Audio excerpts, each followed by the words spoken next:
കുട്ടമ്പുഴ ക്നാശ്ശേരിയിൽ എൽദോസ് കാട്ടാന ആക്രമണത്തിന് ഇരയായതായി ആദ്യം അറിഞ്ഞത് സുഹൃത്തുകൂടിയായ ഓട്ടോ ഡ്രൈവർ സുരേഷാണ്. സുരേഷ് യാത്രക്കാരുമായി ഓട്ടോയിൽ കടന്നുപോയ സമയത്ത് കാട്ടാന ആക്രമണം നടന്ന സ്ഥലത്ത് ഉണ്ടായിരുന്നു. ആളെ ഇറക്കി സുരേഷ് തിരികെ വരുമ്പോഴാണ് എൽദോസിനെ ആക്രമിച്ചതായി കണ്ടെത്തിയത്. ഉടൻ തന്നെ സുരേഷ് നാട്ടുകാരെയും വനംവകുപ്പ് ഉദ്യോഗസ്ഥരെയും വിളിച്ചുകൂട്ടിയെങ്കിലും ജീവൻ രക്ഷിക്കാനായില്ല. ക്നാശ്ശേരിയിൽ നിന്ന് ആസിഫ് മുഹമ്മദ് തയ്യാറാക്കിയ റിപ്പോർട്ടിലേക്ക്.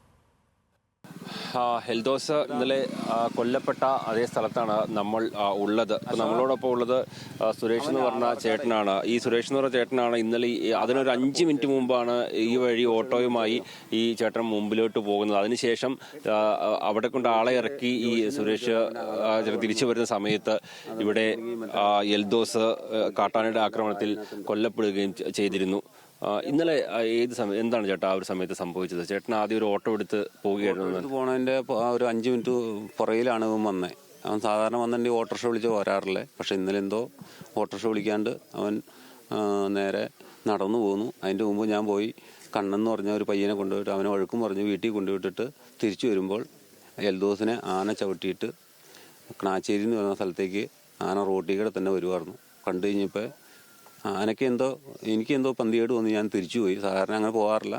ഇന്നലെ ചേട്ടൻ തിരിച്ചു വന്ന സമയത്ത് ആനയെ കണ്ടു. തിരിച്ച് വന്ന് കഴിഞ്ഞപ്പോൾ ആന ഓടിയ കാര്യം. പക്ഷേ തിരിച്ച് നിന്ന് കഴിഞ്ഞപ്പോൾ ഞാൻ തിരിച്ച് വണ്ടി കൊണ്ട് പോയി. അവിടെ പോയി ആളെ കൂട്ടി വന്നു. നിഖിൽ എന്ന് പറഞ്ഞാൽ മറ്റേ യദു എന്ന് പറഞ്ഞതിനെ വിളിച്ച് ആർക്കും മുമ്പിൽ വെക്കാൻ ധൈര്യമില്ലാത്ത കാരണം ഞാൻ തന്നെ മുമ്പിൽ നിന്നു പോന്നു. ഇവിടെ വന്ന് ഞാനിത് കാണുന്ന 100 മീറ്റർ കടന്നു കഴിഞ്ഞതിന് ശേഷമാണ് അറിയണേ ആന ചവിട്ടിയിട്ടുണ്ട്. കണ്ണെന്ന് പറഞ്ഞ ആള് പയ്യൻ അവിടുന്ന് ബൈക്കിന് വന്നിട്ട് അവൻ്റെ എന്താ പൊതി മറന്നു വെച്ചിട്ട് തിരിച്ചു വന്നിട്ട് ഇങ്ങനെ ആളെ ചവിട്ടിയിട്ടുണ്ട് ആനയെന്ന് പറഞ്ഞു. ആരാന്നറിയാൻ പാടില്ലാന്ന് പറഞ്ഞു.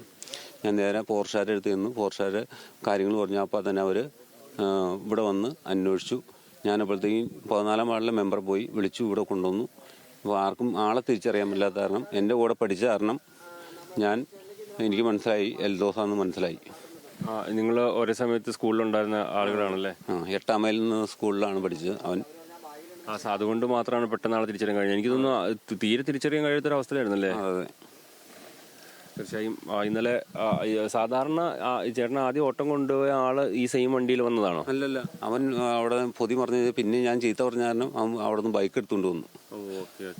എന്നാൽ സാധാരണഗതിയിൽ എൽദോസ് ഇത്തരത്തിൽ ഓട്ടോ വിളിച്ചാണ് പോകാറുള്ളത് എന്നാണ് പറയുന്നത്. വന്യമൃഗശല്യം ഇല്ലാത്ത ഒരു മേഖലയിൽ ഇത്രത്തോളം വന്യമൃഗശല്യം വർദ്ധിക്കാനുണ്ടായ സാഹചര്യം, അത് ഈ വന്യമൃഗങ്ങളുടെ എണ്ണം ക്രമാതീതമായി വർദ്ധിച്ചതടക്കമുള്ള കാര്യങ്ങൾ അവർ ചൂണ്ടിക്കാണിക്കുന്നുണ്ട്. ഏതായാലും സത്വരമായ നടപടികൾ ഇതുമായി ബന്ധപ്പെട്ട ഉണ്ടാകണം, ഈ വാഗ്ദാനങ്ങൾ പാലിക്കപ്പെടണമെന്നുള്ള കാര്യമാണ് ആളുകൾ സൂചിപ്പിച്ചുകൊണ്ടേയിരിക്കുന്നത്.